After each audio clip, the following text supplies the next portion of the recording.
Em 6 de julho de 1944, em Hartford, estado de Connecticut, o sol raiou ardente, abrasador, anunciando um dia que seria bem quente. Ao sol, a temperatura subia acima dos 40 graus. Mas quem consegue resistir às súplicas de um filho de 5 anos? Era o que se perguntava Thomas Murphy, ao ver os olhinhos suplicantes do filho que queria que o pai fosse com ele ao circo. Eles entraram no circo por volta das 2h10 da tarde. Para chegarem aos seus lugares, tinham que escalar os planos inclinados de aço que dividiam as arquibancadas em cada extremidade das seções de assentos reservados. Essas faixas semicirculares de aço, cada uma com mais de 1 metro de altura, serviam de passagem para os leões e outros animais selvagens. Em cada plano inclinado haviam toscos degraus. A área onde os espectadores ficavam sentados entre os planos inclinados eram protegidos por 2 grades de aço. Essa proteção do lado norte, a que estava mais longe da saída, se tornaria dali a pouco a parede onde ondas humanas iam se chocar para um final triste em meio às chamas. Respeitável público, meu nome é Vanessa Silva e a quem interessar, essa é a história que eu vou contar hoje. O dia em que um espetáculo de circo se tornou um verdadeiro inferno.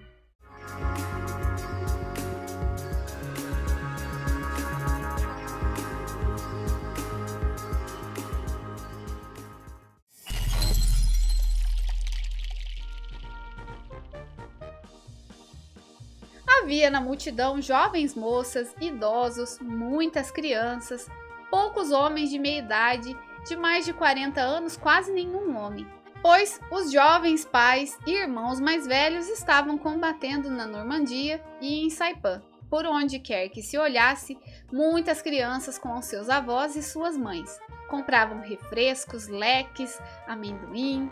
Quase todo mundo sorria muito feliz. A banda do circo tocava barulhentas, animadas canções que todo mundo conhece, mas nunca consegue identificar. Quando tocaram o hino nacional dos Estados Unidos, as pessoas silenciaram e voltaram por um momento à triste realidade da guerra, que estava em andamento. Quando passou o momento de seriedade, que afinal não combinava nada com o ambiente do circo, que deveria ser muito alegre, se acomodaram e ficaram na expectativa para aguardar as doidas e incríveis proezas dos palhaços e as outras maravilhas do circo. As portas da alegria estavam lá para quem as quisesse abrir. Primeiro foi a vez de um acrobata vestido de leão. Deu saltos mortais, fazia estalar o seu chicote e perseguiu uma dúzia de moças em trajes amarelos idênticos. Quando estes de fato saíram do picadeiro, vieram os leões de verdade, rugindo. De um outro lado veio um urso bebendo uma garrafa de leite e se fazendo de bêbado. Todo mundo caiu na gargalhada. Os leões, ao terminar o seu número, foram conduzidos de volta pelo passadiço de aço. Passava um pouco das 2h30. Foi a vez do espetáculo dos famosos trapezistas, os valendas voadores. Subiram as escadas de mão até os seus trapézios suspensos lá no alto. Enquanto isso, a equipe já ia abrindo caminho para que dali a pouco, em torno do picadeiro, acontecesse a parada de elefantes, cavalos e artistas. De repente, uma rajada de vento de sudoeste soprou como um mau presságio, e o homem encarregado de exercer a vigilância contra incêndios numa extremidade da lona abandonou os baldes de água e se encaminhou para o outro lado do circo. Ele estava com receio que os homens que abriam o caminho, retirando os passadiços de aço, abalassem as escoras que sustentavam as arquibancadas. Ele não confiava que o novo empregado designado para o cargo de vigia de incêndios no outro lado fosse competente o bastante para evitar um possível desmoronamento das arquibancadas.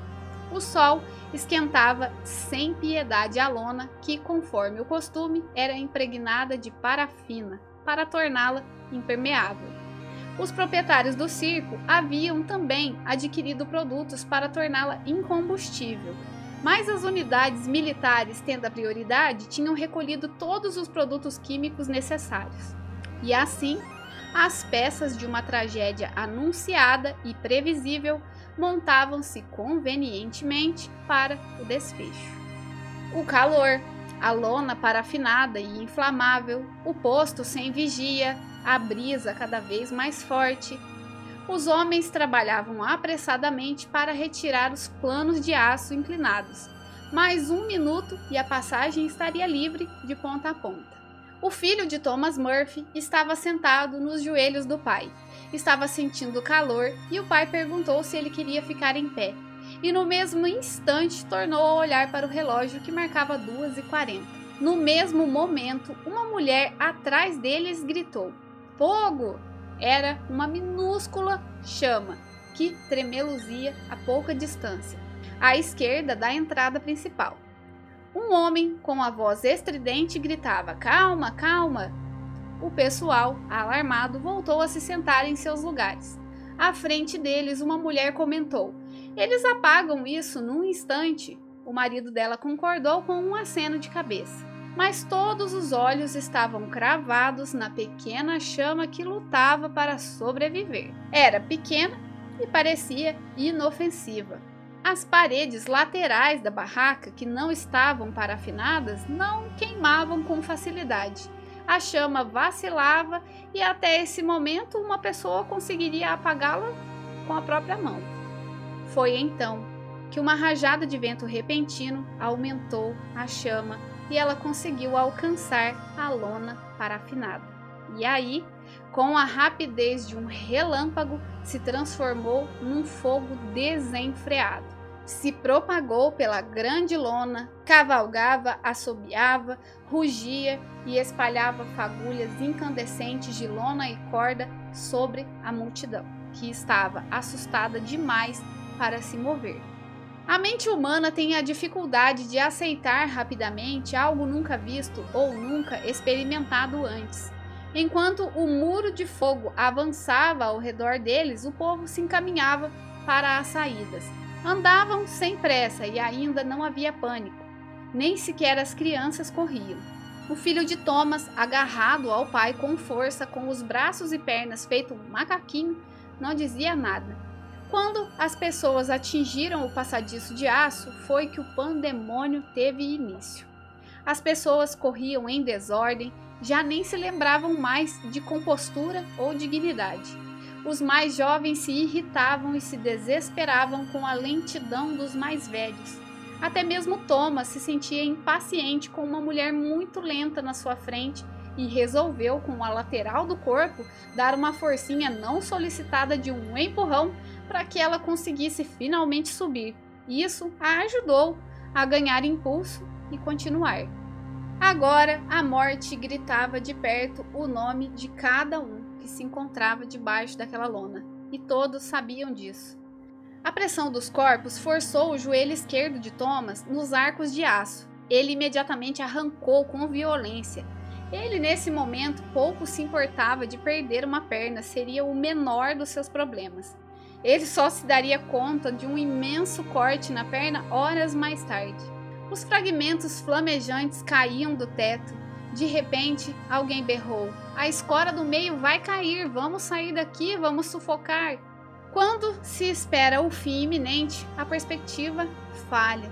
Enquanto Thomas apostava corrida com o fogo, sentia apenas uma curiosa e violenta raiva pelo fato daquilo que estava acontecendo.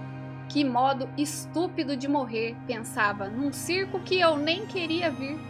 Eles chegaram na saída. Thomas parou, olhou para trás, ele e seu filho estavam a salvo. Thomas parecia não ouvir nenhum som, até que um ruído agressivo o invadiu, como a respiração difícil de um animal encurralado. Ele se deu conta de que era sua própria respiração, enquanto seus pulmões sugavam o ar convulsivamente. Só aí ele se deu conta de como havia descido as camadas mais profundas do seu ser em busca de forças e da rapidez para conseguir escapar. Muitas pessoas sem a mesma sorte se amontoavam num beco sem saída com a certeza de que a vida estava fora de seu alcance. Cerca de 8.000 pessoas estavam dentro do circo naquele dia. 169 não saíram de dentro dele. Mais de 220 saíram com feridas visíveis do acidente e outras milhares de pessoas com cicatrizes invisíveis, mas que estariam em sua lembrança para o resto de suas vidas. Do lado de fora, pessoas atordoadas caminhavam desorientadas, os olhares paralisados de horror. Muitos descalços berravam inexpressivamente nomes dos seus conhecidos. Thomas olhou novamente o relógio, que marcava 2h45. Haviam se passado apenas 5 minutos desde que a mulher atrás dele havia gritado fogo. Ao longe soava uma sirene. Ele imaginava que o mundo todo já deveria estar sabendo do ocorrido e vinham ao centro da tragédia. Ele então entrou numa casa vazia e telefonou para sua família e para o jornal onde trabalhava. No momento em que ele saía da casa, o circo foi abaixo. As enormes escoras tombaram como árvores gigantescas em meio aos gritos e soluços de quem assistia. Alguns nem conseguiam expressar reação alguma. Os bombeiros se equilibravam nos destroços fumegantes, concentravam a água no ponto onde quem não saiu do circo se amontoou. Seria a única coisa a fazer evitar que o fogo terminasse de consumir tudo. Os palhaços vestidos ajudavam com seus baldes de água. Era uma cena surreal de se ver. Ao lado de Thomas, um deles, paralisado, chorava em silêncio. As lágrimas e o suor já haviam levado grande parte da sua maquiagem. As turmas de socorro começaram a abrir caminho entre os escombros fumegantes. Cruéis barreiras metálicas retorcidas e tombadas. Nelas se encerraram muitas vidas que há 15 minutos atrás estavam rindo despreocupadas. O palhaço ao lado de Thomas, nesse momento, começou a soluçar alto. Para ele, o seu sonho, lar e trabalho amado também haviam morrido. 6 anos mais tarde, em julho de 1950, Robert Sale Sigg, um adolescente robusto, empregado do circo, conhecido de seus colegas por Little Bob, foi preso como incendiário. Confessou-se autor de mais 10 incêndios, entre eles do circo Hartford. Robert sofria de problemas psiquiátricos e chegou a retirar as confissões ainda em 1950. Continuou alegando inocência até 1997, quando faleceu. Ele afirmava que sempre sofreu sendo xingado e motivo de chacota e que nunca havia tido um dia feliz em toda a sua vida. O circo assumiu a responsabilidade pelo dano financeiro, mas nunca pelo desastre em si. 5 homens foram julgados, 4 condenados à prisão, mas mesmo assim foram liberados para remontar o circo em sua próxima parada, a fim de restabelecer suas finanças.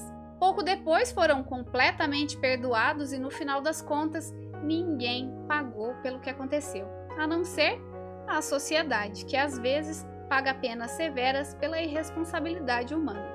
O incêndio do circo Hartford acentua mais uma vez essa verdade: nenhum homem é uma ilha.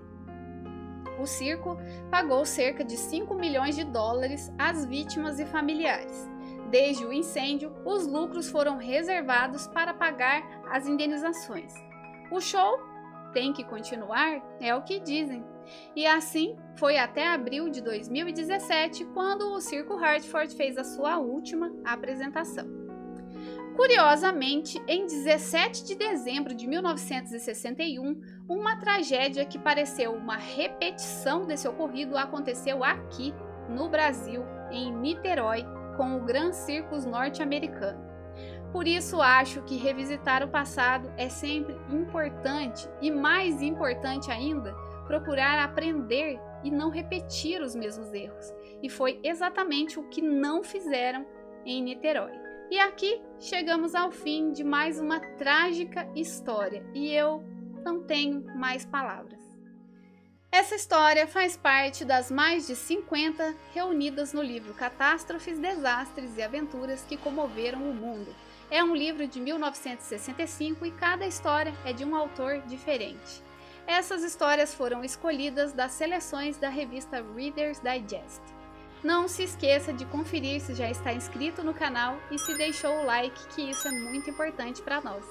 Vou deixar na descrição do vídeo as informações sobre Thomas Murphy, sobrevivente do incêndio e autor de Nesse Dia, Os Palhaços Choraram, assim como as demais informações sobre o livro.